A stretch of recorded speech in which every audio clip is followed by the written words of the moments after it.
اعوذ باللہ من الشیطان الرجیم، بسم اللہ الرحمن الرحیم۔ کل ہم موسیٰ علیہ السلام کے واقعے کو کہاں پر چھوڑے تھے کہ بادشاہ کے دربار میں جاتے، اپنے معجزے دکھاتے اور وہ لوگ الٹی حجت کرتے۔ فرعون الٹی حجت کرتا اور اس کا جو وزیر رہتا حامان، وہ بھی غلط راستے پر ڈالتا، یہ بول کے ڈالتا کہ یہ تو کوئی ماہر جادوگر دکھ رہا، جادوگروں کو بلائیے، تماشا کرائیے، اگر موسیٰ ہار گیا تو موسیٰ کو ہرا کے ہم لوگوں کو دکھا دیں گے، ورنہ یہ اپنے معجزے دکھا کے ہمارے خلاف لوگوں کو بہکائیں گا۔ اس طرح سے وہاں دربار میں بات چیت ہو رہی تھی اور کئی بار ملاقاتیں بھی ہوئی۔ یہ اب ہم قصے میں جا رہے ہیں اس لیے ہم ایک لائن سے نکل رہے ہیں، لیکن کئی بار ملاقاتیں ہوئی۔ ایک دفعہ یہ بھی ہوا جب موسیٰ علیہ السلام نے کہا فرعون کو، اے فرعون ڈرو رب العالمین سے جو میرا رب رحمان اور رحیم ہے۔ بولے تو اس نے کہا تھا فرعون نے، یہ رحمان اور رحیم کیا ہوتا؟ بولنے کا مطلب یہ ہے اللہ تعالیٰ کے 99 نام ہے نا، سمیع، بصیر، رحمان، رحیم، غفار اور ودود، جبار، واجد، یہ سب اللہ تعالیٰ کے ناموں میں سے ہے نا۔ تو یہ اسماء حسنہ پر ایمان نہیں رکھتے تھے، ان کو ان ناموں کے ایک بت چاہیے تھا۔ جیسے ہمارے بھی پاس کچھ ایک قبیلے، کچھ قوم کے، ہمارے ہی مسلمان قوموں میں بھی کچھ لوگ ایسے ہیں جو اسماء حسنہ میں شرک کرتے، یعنی اللہ تعالیٰ کا ایک نام سمیع ہے نا، سننے والا، تو اللہ تعالیٰ کو پکارتے، چاہے آپ کالی میاں کے سامنے ٹھہر کے پکارو، بیت اللہ کے سامنے ٹھہر کے پکارو، درگاہ میں ٹھہر کے پکارو، کہیں بھی پکارو، اللہ تعالیٰ اپنے نام کی وجہ سے سنتے، اپنے نام کی وجہ سے، اللہ تعالیٰ اپنی صفت کی وجہ سے ہماری دعاؤں کو سنتے۔ لوگ کیا سمجھتے، ارے انوج پوری کر رہے ہیں کیا؟ لیکن اللہ نے ہم کو پیدا کیا نا، اس لیے اللہ ہماری حاجت کو پورا کرتے۔ رب کے معنی تھے نا پرورش کرنا، پیدا ہونے سے مرنے تک جو جو ضرورت ہے ان کی پوری کرنا، تو اللہ تعالیٰ اپنی اس صفت کی وجہ سے، تو وہ لوگ کیا کرتے تھے، صفتوں کا خدا بنائے تھے۔ جیسے ہمارے پاس بھی بولتے نہیں، خلیفۃ الرحمن کو جاؤ وہاں بچے ہوتے، وہ فلانے درگاہ کو جاؤ وہ فلانے کام ہوتا، وہ فلانے اس کو جاؤ فلانا کام ہوتا۔ ایک ایک جو بنا کے رکھے، یہ اللہ تعالیٰ کے اسماء و حسنہ میں جو اللہ تعالیٰ کی صفات ہے اس میں شرک کرنا ہو جاتا۔ کیونکہ اولاد دینا تو پکا کس کا کام ہے؟ کس کا کام ہے؟ اولاد کون دیتا ہے؟ انسان کو۔ زندگی کون دیتا ہے؟ اللہ تعالیٰ چاہا تو ہی زندگی اس دنیا میں کوئی روح پیدا ہوتی، چاہے وہ امیبا ہی کیوں نہ ہو، ایک سیل والا امیبا ہی کیوں نہ ہو، چاہے کوئی ایک بڑی جان کیوں نہ ہو، چاہے وہ ڈائناسورس کیوں نہ ہو، چاہے وہ کوئی بڑا ہاتھی، کوئی بڑا شیر، جانور، بچہ، انسان، کچھ بھی کیوں نہ ہو، کوئی روح اللہ کے حکم کے بغیر زمین میں نہیں آتی۔ جو بھی روح زمین میں آتی وہ اللہ کے حکم سے آتی ہے اور ایک جان پیدا ہوتی ہے۔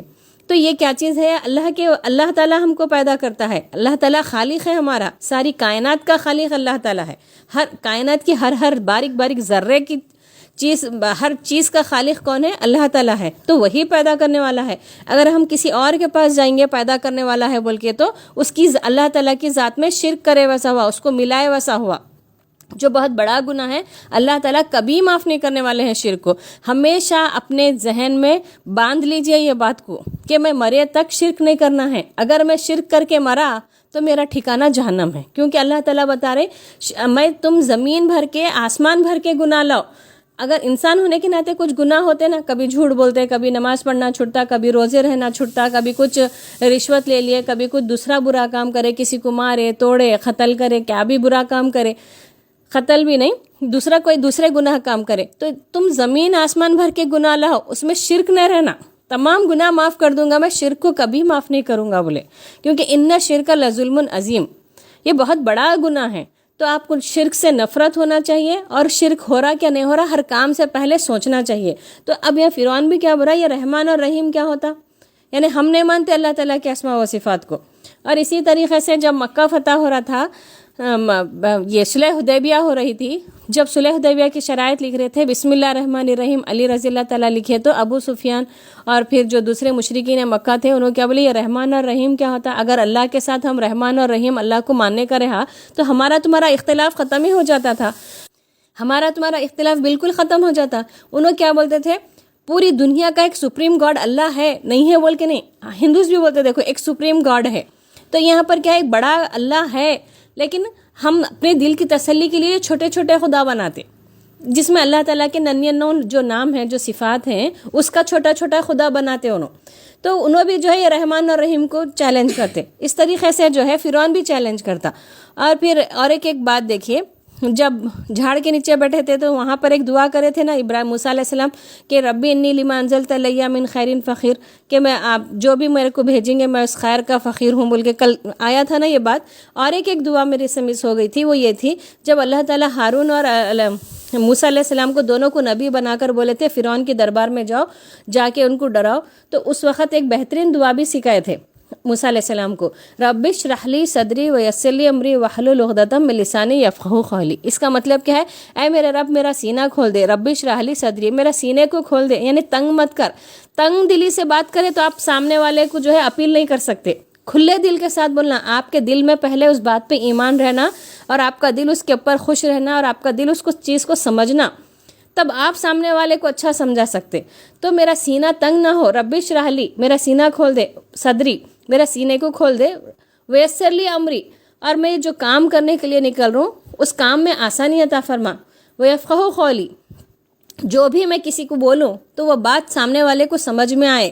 قولی بولے تو میرا قول، میری بات، ویفقہوا یعنی سمجھ میں آئے، واحلل عقدۃ من لسانی، واحلل عقدۃ من لسانی، اور میری زبان کی گرہ کو کھول دے، یعنی میری زبان ایسی صاف کر دے کہ میں کوئی بھی بات بولوں تو اٹک اٹک کے یا چھوڑ پکڑ کے ایسا نہ بولوں، کلیئر کٹ صفائی کے ساتھ ان کے دلوں میں بیٹھ جائے، ایسی میں بات کروں۔ یہ دعا سکھا کے بھیجے تھے تو موسیٰ علیہ السلام کو۔ اس لیے یہ جو ہے یہ دعا ایسی ہے جب بھی آپ کوئی نیا کام کرتے یا آپ خود کوئی اسپیچ دے رہے یا آپ کسی لیسن کو یاد کر رہے یا کسی لیسن کو ایکسپلین کر رہے، سیمینار دے رہے، کچھ بھی کر رہے آپ، یہ دعا پڑھ کے کریں گے نا تو آپ کے کام میں آسانی ہوتی۔ تو یہاں پر موسیٰ علیہ السلام یہ دعا پڑھ کر آئے تھے، یہاں پر ہر بات اپنی سمجھا رہے اور وہ سامنے والے ہیں کہ کٹ حجتی پہ کٹ حجتی کر رہے۔ اب جشن کا دن، جو عید کا دن جیسا رہتا نا ہمارا عید الفطر، عید الاضحیٰ، ہمارے عید الفطر میں بھی پہلے کرتب وغیرہ دکھاتے تھے، سرکس وغیرہ دکھاتے تھے، اب آپ کے بچپن میں نہیں ہے وہ، پہلے ہمارے بچپن میں ہوا کرتا تھا۔ تو یہ کیا چیزیں ہیں؟ اس طرح سے عید کا ایک دن جو پورے گاؤں والے جو جمع ہو کر کے کیا کرتے تھے، وہ ایک جشن مناتے تھے۔ ان کی اپنی کوئی عید تھی، ہماری جیسی عید نہیں، یہ عید الاضحیٰ عید الفطر نہیں، ان کی اپنی کوئی قوم کی عید تھی، تو پورے جشن منانے کے لیے گاؤں والے جمع ہوتے اور لوگوں کے اندر یہ پہلے سے کئی دنوں سے جو ہے اعلان کرتے رہتے، موسیٰ کو جو کوئی اپنے جادو کے زور سے ہرا دے تو اس کے لیے بہت بڑا انعام ہے، اور پھر دوسرا بادشاہ اس کو اپنے محل میں رکھ لیں گا اور اپنا خاص بنا لیں گا۔ تو تمام جادوگر شہر سے دور دور سے انعام کی لالچ میں موسیٰ کو ہرانے کے لیے آتے۔ اب موسیٰ کو ہرانے کے لیے آتے تو یہاں پر دیکھیے ایک میدان میں ٹھہرتے تو موسیٰ علیہ السلام کیا کرتے؟ اس سے پہلے ایک تقریر کرتے، اے جادوگرو تم اللہ پر جھوٹ مت باندھو۔ دیکھو ایک میڈیکل سائنس ہوتی، جیسے کہ آنکھوں کا آپریشن کرنا ہے، 1-2 گھنٹے آنکھوں کا آپریشن کرنے لگتے، دوائیں ڈالتے، پٹی بنتے، اس کے بعد نکالے تو آنکھ اچھے ہوتے نا، ایک اتنا پروسیجر تو چلتا۔ لیکن عیسیٰ علیہ السلام کیا کرتے تھے؟ اس کے آنکھوں پہ ہاتھ پھیر دیتے ہی اسے اندھا بھی ہے تو اچھا ہو جاتا تھا۔ تو ڈاکٹر کو سمجھ میں آتا نا یہ بنا علاج کے اچھا ہو رہا، یہ معجزہ ہے بول کے۔ تو ایسی جادوگروں کے سامنے بھی جب جادو کے مقابلے میں جادو پھینکے تو جادو سمجھ لیتا ایک دوسرے کو یہ جادو ہے بول کے، لیکن موسیٰ علیہ السلام اللہ کا معجزہ جب پھینکیں گے تو ان کے بات سمجھ میں آ جاتی ہے جادو نہیں ہے بول کے۔ تو موسیٰ علیہ السلام تقریر کیا بولتے؟ اے جادوگرو اللہ پر جھوٹا بہتان مت باندھو، تم تو جادو پھینکو گے، میں تو جادو نہیں پھینکوں گا۔ تو تم جو ہے جب حق کو پالیے تو تم اللہ تعالیٰ پر ایمان لانا، اور یہ بات جو ہے اگر تم اللہ پر جھوٹا بہتان باندھو گے تو تمہیں فلاح نہیں ہے، تمہیں کامیابی نہیں ہے۔ اس طریقے سے ایک چند باتیں بتاتے تو موسیٰ علیہ السلام کو جادوگر بھی جو ہے تنے کے ساتھ زوروں کے ساتھ آتے، اور آئے جب کیا رہتا، بادشاہ کو پوچھتے، اے بادشاہ ہم موسیٰ کو ہرا دیے اور ہم جیت گئے تو ہم کو کیا ملنے والا ہے؟ تو بادشاہ بولتا میں تمہارے لیے خزانے کے منہ کھول دوں گا اور تم کو اتنا زیادہ انعام دوں گا، مال اور دولت اتنا زیادہ دوں گا، اس کے علاوہ پھر اپنے محل میں اپنا خاص بنا کے رکھوں گا۔ تو جادوگر کی نیچر کیا معلوم ہو رہا؟ پیسوں کا لالچ۔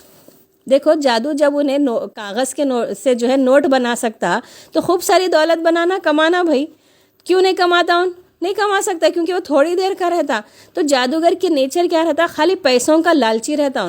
آیا جب ان کے دل میں پیسوں کا لالچ رہتا کہ ہم کو جیتنے پر کیا ملیں گا، کیا انعام ملیں گا، کتنا پیسہ ملیں گا، آیا جب یہ نیچر رہتا۔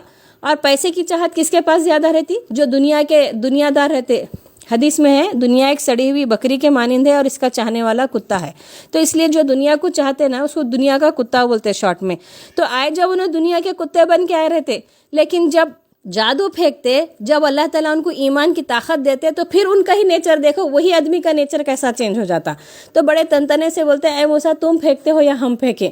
یہ چیلنج کون کرتا معلوم؟ جس کو اپنے اس میں کانفیڈنس رہتا، سیلف کانفیڈنس جس کے پاس رہتا، جو غرور میں رہتا، ان جو ہے سامنے والے کو چھوٹا بنا کے پوچھتا تم پھینکتے کہ ہم پھینکیں پہلے، یعنی تمہارا جادو تم پھینکو گے یا ہم اپنا جادو پھینکیں. موسیٰ علیہ السلام بھی اللہ کے نبی ہیں، انہوں کیوں ڈریں گے؟ انہوں بولتے نہیں پہلے تم پھینکو. تو اس وقت جو ہے کئی جو ہے جادوگر آئے تھے، تو تمام جادوگروں نے اپنے اپنے رسیاں اپنے اپنے لاٹھیاں پھینک دیے. پھینکتے ہی وہ سانپ بن کے موسیٰ علیہ السلام کی طرف دوڑتے ہوئے دکھائی دیے. تو یعنی کہ اس کا مطلب یہ ہے کہ نبی پر بھی جادو ہو سکتا ہے. موسیٰ علیہ السلام کو ایک دم پورے سانپا میری طرف آ رہے ہیں بول کے ایک دم ایسا تھوڑا دیر کے لیے انہوں ڈر گئے تھے. ڈرتے ہی اللہ تعالیٰ بولتے اے موسیٰ ہمت رکھو، ہمارے رسول ڈرا نہیں کرتے، تم پھینکو جو تمہارے ہاتھ میں ہے. تو انہوں تھوڑی دیر کے لیے موسیٰ علیہ السلام بھی ڈر گئے تھے. اتنے زیادہ رسیاں، اتنے زیادہ لاٹھیاں جو ہے سانپ بن کے موسیٰ کی طرف دوڑنے لگے تھے. تو موسیٰ علیہ السلام جیسے ہی اپنا عصا پھینکے 120 فیٹ تو منہ کھولتا تھا، بڑا بڑا بڑا پورے سانپوں کو نگل گیا. عصا جو ہے پورے سانپوں کو نکل گیا. پھر انہوں بسم اللہ بولتے ہیں، ان کی لاٹھی ان کے ہاتھ میں اور ان کے پورے غائب، یعنی جادو غائب ہو گیا. جو معجزہ تھا حق کو حق دکھا دیا، باطل کو باطل دکھا دیا. تو جادوگر بولے واقعی یہ جادو نہیں ہو سکتا، ہمارے چیزیں اس نے نگل لیا اور اب دکھائی بھی نہیں دے رہا. ایک ہاتھ میں ایک لاٹھی دکھ رہی، کچھ بھی ہمارے چیزیں دکھائی بھی نہیں دے رہے، حقیقت میں اس نے نگل لیا. تو یہ جادو نہیں ہو سکتا، یہ کوئی معجزہ ہی ہے بول کے ان کے دلوں میں یہ یقین ہو جاتا. جیسے ان کے دلوں میں یقین ہوتا، ان کے جب انہوں پہلے بولے تھے نا موسیٰ علیہ السلام اللہ پر جھوٹ مت باندھنا بول کے، اگر اب ہم جھوٹ بولے تو پھر اللہ پہ جھوٹ بولے ویسا ہوتا. یہ تو معجزہ ہے، یہ جادو نہیں ہے. موسیٰ سچ دکھ رہا ہم کو، اور سچائی کے آگے ہم نہیں سرنڈر ہوں گے تو ہمارا انجام برا ہوگا بول کے کیا کرتے، دھڑ سے سجدے میں گر جاتے. پورے جادوگر سجدے میں گر جاتے اور بولتے اے موسیٰ ہم نے مان لیا تمہارا جادو نہیں ہے، یہ تمہاری کوئی اور الگ چیز ہے، یہ جادو سے ہٹ کے چیز ہے. تم جس رب پر ایمان لائے ہو ہم اس رب پر ایمان لاتے ہیں. تو فرعون کو جو ہے ایک دم بوکھلا جاتا. ان جشن میں کیا کرا تھا، سب کے سامنے جادو بتا کے موسیٰ کو میں جھوٹا قرار دوں گا، موسیٰ کو میں قتل کروں گا، موسیٰ پہ میں ظلم کروں گا اور سب لوگوں کے اوپر ویسے ہی خدا بن کے بیٹھوں گا، سوچا تھا نا. اب اس کا پلان فیل ہو گیا. اور یہ پلان کیسا فیل ہوا دیکھو، ان خود یہ راستہ کھودا تھا. جشن میں جادوگری کا جو ہے جادوگری کا دکھانا، اپنے اپنے کرتب دکھانے کا جو ہے ان خود یہ پلان کرا تھا. اس کا پلان ٹھپ ہو گیا. ٹھپ ہوتے ہی کیا کرا، بوکھلا کے کیا کرتا، تم لوگ ایمان لے آئے موسیٰ پر قبل اس کے کہ مجھ سے پوچھتے، یعنی میرے سے پوچھنے سے پہلے تم موسیٰ پر ایمان لائے، میری اجازت کے بغیر ایمان لائے. اب دیکھو میں تمہیں کیسی سزا دیتا ہوں. اب جب میں تمہیں سزا دوں گا تو تمہیں پتہ چلے گا کہ موسیٰ کی سزا سخت ہے یا میری سزا سخت ہے. اور اپنے وزیروں کو بولتا یہ جادو، اور حامان بھی کیا بولتا، بادشاہ سلامت ایسا لگتا ہے یہ تمام جادوگروں کا بڑا استاد موسیٰ ہے اور یہ دونوں سکھا کے میدان میں آئے. انہوں کہاں سکھائے؟ انہوں بولے تھے کیا، موسیٰ علیہ السلام بولے تھے کیا جشن میں طے کرو ہمارا ان کا مقابلہ کرو؟ موسیٰ علیہ السلام تو نہیں بولے تھے، وہ تو مقابلہ بادشاہ ہی رکھا تھا. تو ایسا لگتا ہے یہ ان کا کوئی بڑا ماہر استاد ہے، ایک کام کیجئے ان کو سخت سزا دیجئے.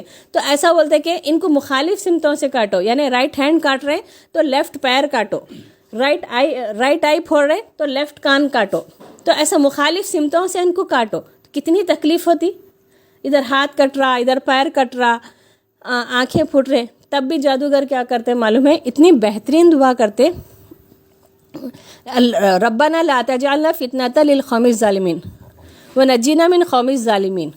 یہاں پر کیا بولتے، اے اللہ ہمیں فتنہ نہ بنا ان ظالم قوم کے لیے اور ہمیں نجات دے اس ظالم قوم سے. اس کا مطلب کیا ہے معلوم؟ اتنا بڑا مطلب ہے. یہ جو سزا انہیں ہم کو سنا رہا، ان کو مخالف سمتوں سے کاٹو اور ان کو سولی پہ چڑھاؤ بولتا بادشاہ. اس کا مطلب یہ ہوا یہ فتنہ نہ بنا. فتنہ بہت امپورٹنٹ ورڈ ہے. انہوں کیا بول رہے ہیں، ہم کو ایسا صبر دے، ایسا ہم کو جو ہے یہ سزا جھیلنے کی طاقت دے، ہم ہنستے ہنستے تیری راہ میں اپنی جان لٹا دینا. اگر ہم ڈر گئے تو لوگ کیا بولیں گے، کئی کو کرنا بھائی مقابلہ، کئی کو موسیٰ پر ایمان لانا، اب بھگتو سزا، اچھا ہوا بھگتو، ایسا بولیں گے. تو یہ ہمارے ایمان کو جو ہے یہ لوگ چوٹ ماریں گے، ہمارے رب پر ہم کو چوٹ لگائیں گے. تو اللہ ہم کو اتنی طاقت اور اتنی ہمت اور اتنا حوصلہ اور اتنا سکون ہم کو دے کہ ہم خوشی خوشی تیری راہ میں شہید ہونے کے لیے تیار ہو جائیں. تو تمام جادوگروں کو بادشاہ کیا کرتا، مخالف سمتوں سے کٹاتا اور ٹکڑے ٹکڑے کرتا ان کے. یہ ہے نا یہ انگلی پہ جیسے یہ پورے ٹکڑے ٹکڑے کر کے ان کو